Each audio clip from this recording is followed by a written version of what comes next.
और ये काली का रूप होती है औरत। और देख लीजिए ये औरत की कहानी है, इस औरत तरफ देख लीजिए। इसलिए आज औरत जानकारी ले लीजिए, अगर फूल है तो अंगारे है, और अंगारे है तो काली के रूप आएगी, और यही काली के रूप आएगी। और जिस दिन हम लोग छुआने लगेंगे बोटी बोटी, उस दिन कोई एक माई का औलाद नहीं बचेगा। लड़कियों को मैं यही संदेश देना चाहती हूँ कि वो अपने साथ एक हथियार लेके, हम डरते हैं कि अपनी बहन बेटियों को डॉक्टर बनाए, बाहर भेजे। मतलब छोटा कपड़ा कोई पहन ली तो कोई रेप कर देगा उसका जाके। अगर उसी की बहन जो रेप करता है उसकी बहन छोटा कपड़ा पहनेगी तो उसका रेप कर देगा वो अपनी बहन का।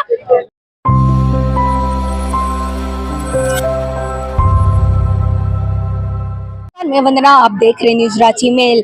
जैसा कि आप जानते हैं अक्सर हमारे देश में बलात्कारी जैसा घिनौना अपराध को अंजाम दिया जाता है। इसके प्रोटेस्ट में कई लोगों ने बाहर भी आया और अपनी आवाज को बुलंद किया। ऐसे में रांची में भी प्रोटेस्ट को निकाला गया है जन सेवा मंच की ओर से, और यहाँ के भी लोग यहाँ बलात्कारी जैसे घिनौना अपराध को लेकर प्रोटेस्ट कर रहे हैं। आइए सीधा इनसे जुड़ते हैं, जानते हैं क्या कुछ खास बात है, क्या कुछ कारण है।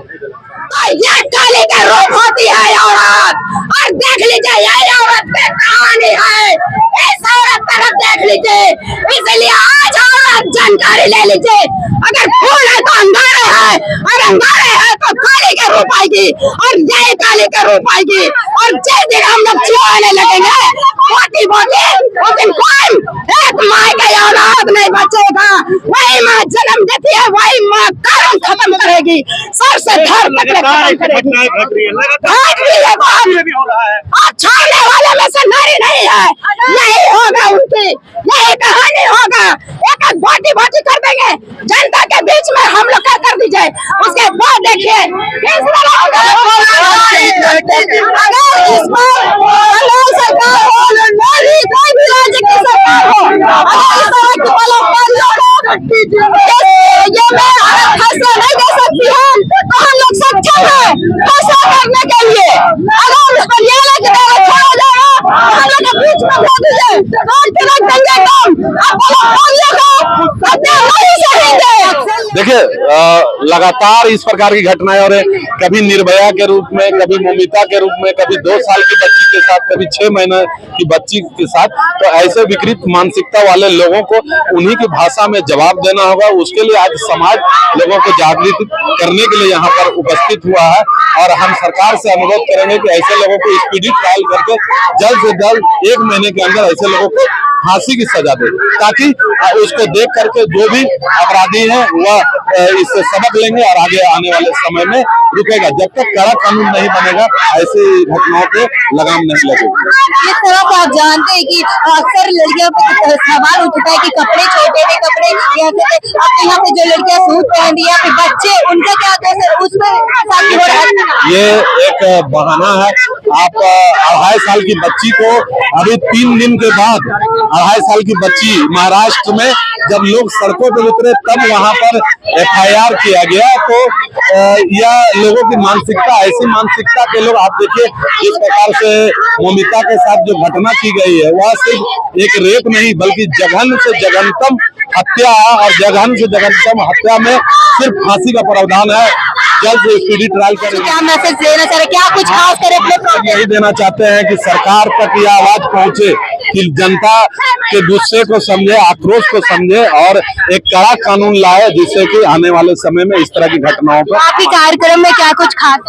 इसमें खास यही है कि हम लोग देखिए युवाओं से आग्रह किए सोशल मीडिया के माध्यम से, और हम लोग ईमानदारी से कार्य शुरू किए हैं, इसीलिए आज इतने संख्या में लोग और युवा लोग जमा। निश्चित रूप से अब मोमबत्तियां उठाने का समय चला गया। अब द्रौपदी को कृष्ण बचाने नहीं आएंगे, आपको अपनी रक्षा स्वयं करनी होगी। माँ काली बनकर, माँ दुर्गा बनकर ऐसे राक्षसों का अंत करना होगा, तभी समाज में सुधार होगा और ऐसे शैतानी शक्तियों का अंत होगा। सड़कों पर निकले, क्या कुछ कारण है, क्या कुछ? हाँ, क्योंकि हम लोग को ये करना जरूरी है। अब डॉक्टर लोग सेफ नहीं रह पा रही है, हम लोग कैसे सेफ रह पा सकते हैं? तो हम लोग को अपना प्रोटेक्शन के लिए खुद से लड़ना सीखना पड़ेगा और तलवार चलाना सीखना पड़ेगा। और लड़की लोग को अपना प्रोटेक्शन करना जरूरी है। ये चीज उनके लिए भी जरूरी है, सबके लिए जरूरी है। इसीलिए सबको जरूरी अपना प्रोटेक्शन करना, सीखना और जानना। पहनना। जिस तरह से अक्सर लड़कियों पे सवाल उठाते कि उनके साथ बलात्कार इसलिए हुआ क्योंकि वो कपड़े छोटे पहने तो उनके कपड़े पे सवाल उठाए जाते हैं। क्या जो बच्चे हैं जो कपड़े उनके छोटे नहीं होते, जो बड़े हैं बूढ़ी है जो सूट सलवार पहनते साड़ी पहनते उनके साथ भी होता है, उस पर आप क्या कहेंगे? क्या उनके आज 3 साल की लड़की पे भी रेप होता है, तो क्या हम उन्हें भी तो नहीं कह सकते हैं कि वो अपना प्रोटेक्शन कर सके? कोई छोटे कपड़े पहन रही है, कोई बड़े कपड़े पहन रही है, कोई कहीं पर भी जाए, मंदिर जाती है लड़की वहां पर उनका रेप होता है, कोई कहीं पर भी जाए उनका रेप होता ही होता है। ये लड़की लोग की नियति है, जो लोग दरिंदे होते हैं उन्हें करना ही होता है। लड़की लोग को अपना प्रोटेक्शन खुद से सीखना होगा। आप सरकार से क्या चाहते हैं, क्या कुछ सजाएं मिलनी चाहिए? क्योंकि अभी तक जो कोलकाता में एक घटना घटी है उससे अभी तक वहाँ के अपराध अभी भी खुले घूम रहे हैं। तो वहाँ जो अभी ऐसे खुले आम मांग है कि उसे जल्द से जल्द फांसी में की सजा दी जाए। बाद में उसको माल बोल के उसके साथ हिंसा क्यों किया जाता है, दरगंदी क्यों किया जाता है? जब उसे लक्ष्मी मान के जब उसे घर में प्रवेश करते हैं तो उसको प्रवेश करके उसको लक्ष्मी की तरह उसको पाला जाना चाहिए। आज इतने यहाँ पे बॉयज है, जितने भी यहाँ पे बॉयज है, क्या ये बॉयज आगे जाके वो जो अभी साथ दे रहे वो आगे जाके भी साथ दे पाएंगे? ये कितने बॉयज का गारंटी है? लड़कों को क्या मैसेज देना चाहिए? अक्सर वो लोग शराब पी के इस तरह के घिनौना अपराध कर देते हैं, इस पे लड़कियों को मैं यही संदेश देना चाहती हूँ कि वो अपने साथ एक हथियार लेके चले। वो हथियार इसलिए लेके चले क्योंकि जहाँ भी कुछ भी हो, जब अस्पताल में वो सेफ नहीं रही, एक छोटी नन्ही बच्ची जो 2 साल की थी वो जब सही से नहीं रही, हमेशा यही कहा जाता है कि लड़कियां हिंस ले रही है। लड़कियां हिंस इसलिए दे रही है क्योंकि लड़कियां छोटा कपड़ा पहन रही है, वो शॉर्ट ड्रेस पहन रही है, क्लब जा रही है, बाहर जा रही है, ड्रिंक कर रही है, डांस कर रही है। तो अगर लड़कियां अगर हिंस दे रही है तो बॉयज अपने कंट्रोल में क्यों नहीं रहते हैं? बॉयज को अपना कंट्रोल में रहना चाहिए। अगर बॉयज कंट्रोल में नहीं है तो उसे अपने घर परिवार, माँ बहन भाभी सबको ध्यान में रखते हुए इस कदम को उठाना चाहिए।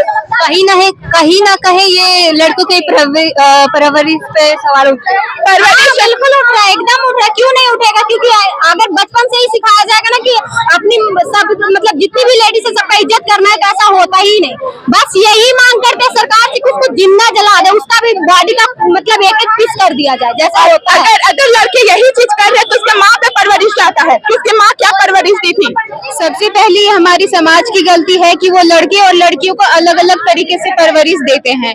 अगर वो अपने बेटे को भी एक जैसा ही परवरिश देते, लड़कियों से अलग नहीं समझते और उन्हें सबका सम्मान, सबसे पहली बात है कि लड़कियों का सम्मान करना सिखाते, हर वो काम सिखाते जो कि वो लड़कियों को भी सिखाते हैं, संस्कार देते हैं, वैसे ही संस्कार लड़कों को भी देनी चाहिए।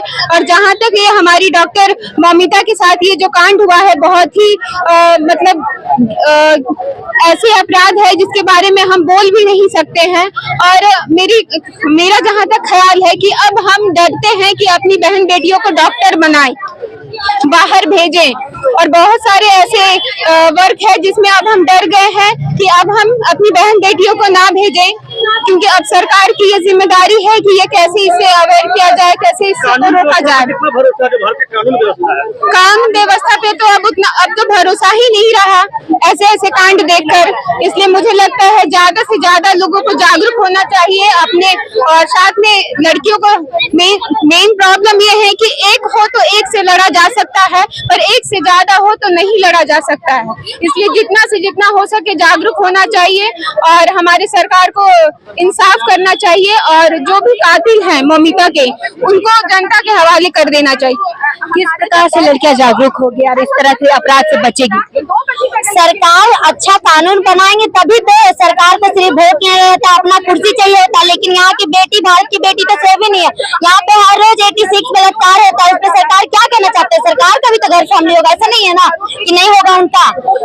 जब देखो तब हमेशा लड़के के साथ ऐसा होता है। लड़के लोग अपना बहन को छोड़ के दूसरी के बहन को माल बोलते हैं, आखिर उसको भी तो एक माल ही पैदा की होगी ना, दूसरा को बोलते हैं। तो लड़का लोग को भी तो ये चीज समझना चाहिए कि अगर वो किसी की बहन है तो मेरी भी बहन है, अगर किसी के साथ कुछ गलत हो तो उस टाइम उसको जाके बचाना चाहिए, लेकिन नहीं बचाता। आज के डेट में अगर कोई लड़का से थोड़ी कोई लड़की लिफ्ट मांगती कि भैया हमको छोड़ दीजिए तो नहीं छोड़ता है, क्योंकि उसका गलत ये होता है कि नहीं तुम गलत, अगर वो बोलेगी तो ठीक है चलो, अगर भाई बोलती तो भाई कैसे बोलती। यहाँ की लड़का भी तो सही नहीं है, क्योंकि सरकार यहाँ अच्छा कानून नहीं बना रहे। यहाँ हर रोज रेप हो रहा है, हर रोज है पूरा। हम लोग यहाँ घर से बाहर रहकर हम लोग के साथ भी कुछ हो सकता है, हम लोग का माँ बाप क्या करेगा? सरकार से हम यही पूछना चाहते हैं, जो डॉक्टर है वो तो पूरा फुल कपड़ा पहनी हुई थी, वो तो छोटा कपड़ा नहीं पहनी थी, वो तो रोड में नहीं घूम रही थी, वो तो अपने अस्पताल में थी, तो उनके साथ ऐसे क्यों हुआ? जब आप कह रहे हैं कि छोटा कपड़ा पहनने से ही अगर रेप किया जाता है तो वो तो नहीं पहनी हुई थी, तो उनके साथ नहीं होना चाहिए ना। ये तो सर गलत बात है। छोटा कपड़ा क्या है? मतलब छोटा कपड़ा कोई पहन ली तो कोई रेप कर देगा उसका जाके? अगर उसी की बहन जो रेप करता है उसकी बहन छोटा कपड़ा पहनेगी तो उसका रेप कर देगा वो अपनी बहन का। सरकार को जो ये किया उसके लिए फांसी कोई सजा नहीं है, फांसी कुछ नहीं होता है, वो छोटा सजा है, उसको जिंदा रोड में जलाना चाहिए, नहीं तो उसको जनता के हवाले कीजिए, हम लोग के हवाले कीजिए, नहीं तो ये हमेशा होता ही रहेगा, रोज होता है। अभी तो आज का न्यूज था कि मुंबई में तो 2 से 4 साल की 2 बच्ची के साथ हो गया, तो वो बच्ची का क्या गलती था? वो बच्ची तो ऐसा नहीं थी कि जवान थी, हॉट थी, तो चलो उसको देख के किसी का मन ही हो गया तो उसके साथ रेप कर दिया, तो बच्ची थी उसके साथ हो गया। तो क्या सरकार को लड़की को सेफ्टी देना चाहिए, नहीं देना चाहिए? कब देंगे? ऐसे दोषियों पर क्या कार्रवाई होगी? ऐसे दोषियों को तो जिंदा जला देना चाहिए उनको, या तो जिंदा जला देना चाहिए या तो उनका प्राइवेट पार्ट काट देना चाहिए, बस 2 में से एक ही काम होना चाहिए उनके साथ। ऐसा क्या कुछ खास करे कि जो अपराधी कर रहे इतने घिनौना अपराध कर रहे तो उनको रियलाइज हो कि ये गलत है और उनके साथ जो गलत रहता है उसको रियलाइज नहीं होता। 2-4 लोग को फांसी में 2-4 लोग को रोड में जलाया जाएगा ऐसा करके तो खुद समझ में आ जाएगा, करने से पहले 100 बार उसका शरीर कांपेगा कि हम ऐसा नहीं करेंगे। आपका नाम? मेरा नाम पिंकी है। एम आई नेक्स्ट। आपको पता है, आप लोगों को पता है, किसी को पता है कि हम अगले हैं या फिर हम लोग में से कोई अगला है? किसी को नहीं पता। सरकार ही ऐसा हम लोगों का जितना भी अभी दरिंदा है, जो ये मौमिता वाला केस है उसका जितना भी दरिंदा है अभी सब घूम रहा है ना, किसी को मिला अभी नहीं हुआ है ना, मतलब फांसी मिलना चाहिए था ना, वैसा आदमी को तो फांसी मिलना चाहिए, लेकिन नहीं मिला ना। और हम लोगों का सरकार ऐसा है कि वैसा आदमी को अभी तक मारा नहीं है, फांसी नहीं दिया है, तो फांसी देना चाहिए ना वो लोग को। किसी को नहीं पता कि कौन है अगला, कैसे है, कोई भी हो सकता है, हम ही लोग हो सकते हैं। के साथ अक्सर ये इस तरह के घिनौना अपराध घट रही है, तो इस पे बॉयज लोग क्या रखती है निर्णय, इस पे आपका क्या? इसमें देखिए, लड़कों के लिए यही संदेश है और लड़कों से पहले वैसे माता पिताओं के लिए संदेश है जो अपने लड़कों को संस्कार नहीं देते। लड़कियों के लिए तो रात को 8 बजे के बाद घर का दरवाजा बंद हो जाता है, लड़कों के लिए रात भर दरवाजा खुला रहता है। तो वैसे माता पिताओं को सोचने की आवश्यकता है कि हमारा लड़का जा रहा है तो कहाँ जा रहा है, क्या कर रहा है, उसके संस्कार कैसे है। बच्चियों पर सब कोई प्रतिबंध लगाता है लेकिन बच्चों पर कोई ध्यान नहीं देता। आज अगर ये लड़की कहीं घूमने जा रही है तो 10 तरह का सवाल उठेगा कि कहाँ गई थी, क्या गई थी। लड़का कहीं से आ रहा है 10 तरह का कांड करके आ रहा है, उससे पूछने वाला कोई नहीं। माता पिता पहले जिम्मेवार है। माता पिता के पास आज वक्त नहीं कि बच्चों को संस्कार हम दे, कैसे दे, बच्चों से कैसा व्यवहार करें, बच्चियों से कैसा व्यवहार, उनको विशेष ध्यान देने की जरूरत है। और साथ ही साथ प्रशासन व्यवस्था और सरकार, जो प्रशासन व्यवस्था है वो केवल बस कुछ जब घटना घटेगा ना तो सक्रिय हो जाएगा, बाकी समय सोया रहता है। प्रशासन को हमेशा जागरूक रहने की आवश्यकता है। और नॉर्मली आप देखिएगा अभी जो भी घटना घटता ना, अधिकतर किसी न किसी नेता का बेटा उसमें इन्वॉल्व है, कोई ना कोई नेता इन्वॉल्व है। अभी किसी पार्टी का हम नाम नहीं लेंगे, जो घटना बंगाल में घटा, क्या रांची शहर में किसी राजनीतिक दल ने इस तरह कोई प्रोटेस्ट निकाला? क्यों नहीं निकाला? कहीं ना कहीं उसका संबंध उन चीजों से है, इसलिए नहीं निकाला। इसलिए हम लोग को मजबूरन आम लोगों को निकलना पड़ा ताकि हम अपने हक और अधिकार की लड़ाई खुद लड़ सके, किसी पर निर्भर ना रहे। जो लड़के लोग इस तरह शराब वगैरह पी के इस तरह से इस प्रकार के घिनौना अपराध का अंजाम देते, इस पर आप क्या? बात फिर घूम फिर कर वहीं पे आ जाती है कि शराब जो पीते हैं तो शराब पीने का लत उनको कहीं ना कहीं दोस्त यार से लगा, परिवार के द्वारा उन पर कंट्रोल नहीं रखा गया इसलिए लगा। और शराब खुलेआम तो बिक रहा है। बिहार एक ऐसा राज्य है जहाँ शराबबंदी है, वहाँ भी चोरी से बिकता है। और झारखंड में तो क्या है ना कि हर किराना दुकान की तरह हर 100 मीटर के बाद आपको एक सरकारी शराब दुकान मिलता है, जो सरकार को उससे रिवेन्यू आता है। अभी अब देखते होंगे रांची शहर में ब्राउन शुगर, गांजा, चरस, ये बड़े पैमाने पर स्मगलिंग होता है, बेचा जाता है। क्या सरकार को इसके बारे में नहीं पता है? एसएसपी को इसके बारे में नहीं पता है? अभी जब एक मुख्यमंत्री आए थे उस दिन नशा को लेकर के एक हेल्पलाइन नंबर जारी किए थे, थोड़ा कंट्रोल हुआ था, लोगों को अरेस्ट करके जेल भेजा गया था, सारे लोग वापस आ गए, फिर से वही धंधा चल रहा है, वही काम चल रहा है। उनके लिए सख्त कानून, कड़ा कानून होता है। देखिए, सख्त कानून बनना चाहिए। हम ये भी नहीं बोलेंगे कि आज रेप का घटना घटा, कोई बोला रेप का एफआईआर दर्ज है उसको फांसी पे लटका दीजिए। अगर ऐसा होगा तो फिर बहुत सारी कुछ महिलाएं वैसी होती कि गलत तरीके से फंसाने का काम करेंगे और निर्दोष लोग फांसी पे चढ़ जाएंगे। इस पर जैसे फास्ट ट्रैक कोर्ट का गठन हुआ, आप जानते हो फास्ट ट्रैक कोर्ट का गठन होता है इन घटनाओं के लिए। अभी 4 दिन पहले आपने पढ़ा होगा कि 32 साल बाद आया उसका वर्डिक्ट और अभी 6 लोग को सजा हुआ 32 साल बाद। तो ना तो फास्ट है आप, ना तो किसी को आप ट्रैक कर पा रहे हैं। तो कहाँ चीज का फास्ट ट्रैक है। एक नियमित डेट होना चाहिए, समय होना चाहिए कि इतना दिन के अंतराल में अगर जुल्म सिद्ध हो जाए कि हाँ यही व्यक्ति किया है, तो 1 सप्ताह के अंदर उसको इस तरह से फांसी मिलना चाहिए, सार्वजनिक तौर पर फांसी मिलना चाहिए कि दूसरा लोग बलात्कार करने से पहले उसका रूह कांपे। जैसा कि आपने देखा और सुना, रांची के लोगों में भी आक्रोश है बलात्कार को लेकर। और अब यहाँ इनका कहना है कि अब नारी मोमबत्ती लेकर नहीं निकलेगी, तलवार लेकर निकलेगी। ऐसे खबरों के लिए बने रहे न्यूज रांची मेल के साथ। धन्यवाद।